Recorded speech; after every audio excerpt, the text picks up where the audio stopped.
Behold, trembling mortals, as the tides of fate rise and fall, casting their shadows upon this election's twisted altar.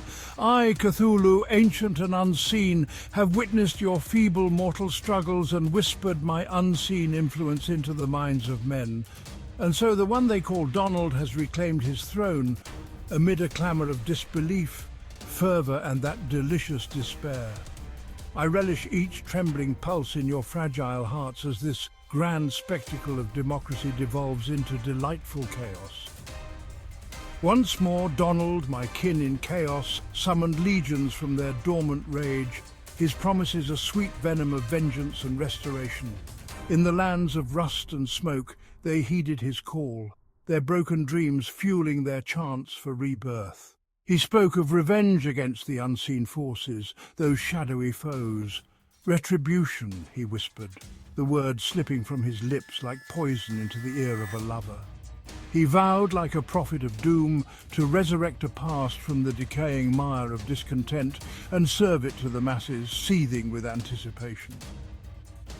And yet, a worthy opponent awaited him.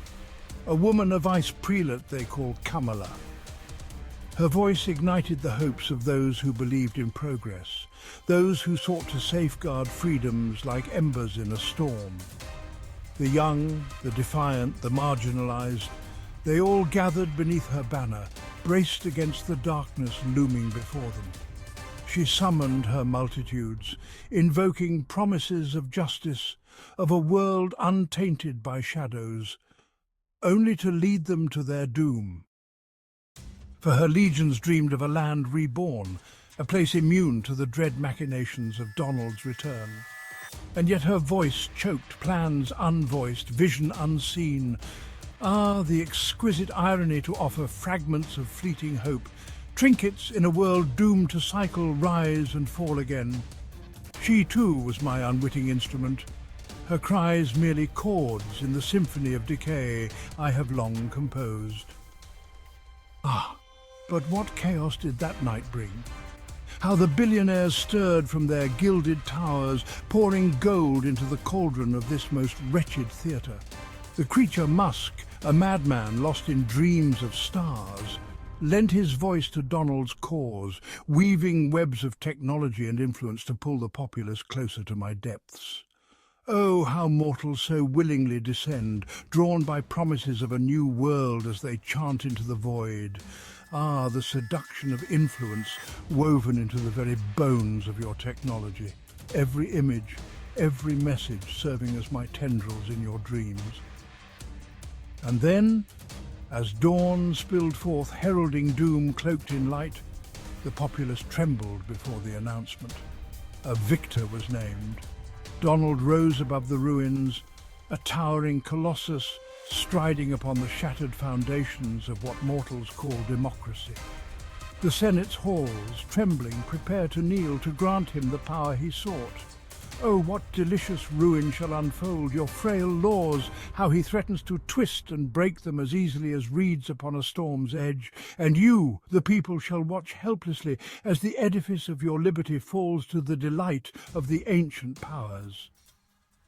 Kamala's followers, clutching their causes close, now quiver at the thought of horrors yet to come. These fragile mortals who championed their beliefs wonder what new nightmares will arise from this dark victory. And I sit upon my throne of shadow, laughing as your ideals shatter and wash away like sand upon a darkened shore. And here, dear creatures, is where I, Cthulhu, reveal myself as the architect of this grand charade. Yes, I am the maestro, the unseen force behind your disarray, the whisperer in your mind's most fragile recesses. Did you think you dreamt alone? No. 'Twas I who sowed those seeds of discord. I planted the sweet, twisted words that slithered into your nights. It was I who planted those whispers in the hearts of your candidates, those tantalizing dreams that led them each toward destruction. To Donald I offered visions of conquest and power, promises of dominion over a land crumbling beneath his reign. He saw himself a king, his will stretching over the lands unopposed. His thirst grew. He would tear down your fragile world to make it anew. Each whisper was a fragment of conquest and glory, until he was enraptured, drunk with dreams of revenge. But Kamala, she too was my muse. To her I granted dreams of salvation, glimpses of a utopia where the light shone upon justice and all stood equal. I filled her mind with dreams so close yet tantalizingly out of reach. Each bore down upon her until she saw herself as a warrior against the darkness, destined to challenge the shadows, the champion who would confront this darkness and lead her people toward light. But even in light there are shadows, and there birthed my most exquisite lies. I whispered to her of those who would oppose her plans until she feared to even speak her dreams. And a dream unspoken is naught but ruin. But nothing would have been possible without the seething fury of the people. How they stirred. I visited them in their sleep, their simple hearts so easily swayed. To those labouring in rusted towns I whispered of power lost and a king who would restore it. To the young I sang of revolt, a hymn of change and fury, a call to fight with every breath, and to those fearing for the future I spun tales of ruin awaiting if they failed to act. I cast my net of dreams wide, and humanity writhed within it, each of you a willing marionette in my hands.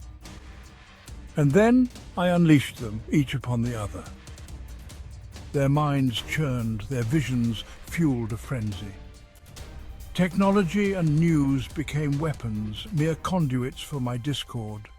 Mortals turned upon mortals, friends became foes, and unity crumbled into a distant memory, and all as I willed it. As the factions clashed, the ideals of each inflamed by my whispers, your society's delicate fabric strained and tore. Technology, news, conversations, each became conduits for the discord I had sown. Friends turned to foes, and unity crumbled into bitter fragments. You mortals believed you fought for salvation, blind to the strings that led you deeper into discord. What a sight to behold! Your species tearing itself asunder, each fragment certain of its righteousness, each dream a weapon. The banners of light and dark clashed, and I, your unseen muse, watched from my throne as your fate unravelled, guided by my hand. And what of fear? Fear, the blade wielded by both sides. Fear sharpens the mind, turning the meek into zealots and the hesitant into defenders of a world slipping away. How beautifully it struck! The Trump campaign cloaked itself in warnings of decay, painting their foes as shadowed usurpers, a dire threat to the old order. His words cast immigrants as rivals, his policies as salvation against the creeping ruin. He was their saviour from an unseen doom. And Kamala's followers wielded fear as well, painting Trump's ascent as a regression to ancient darkness, a snuffing out of freedoms that her followers held sacred. Their speeches conjured images of rights, stripped away, progress throttled, the environment devoured. Each policy threatened to hurl them back to a time of chains and silence, stirring visions of a world lost forever. Fear, an exquisite weapon.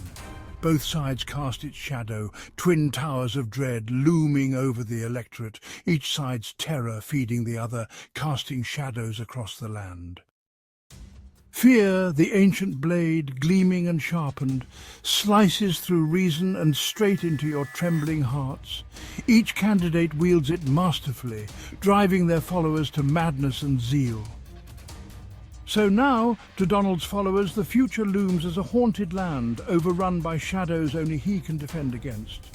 His campaign paints visions of decay, a nation lost to outsiders, communities eroded, your very government a threat to freedom.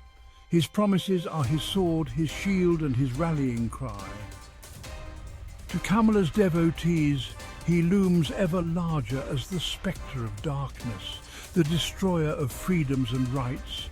Her every word sounds a warning against regression, against a nightmare that threatens to close upon the land.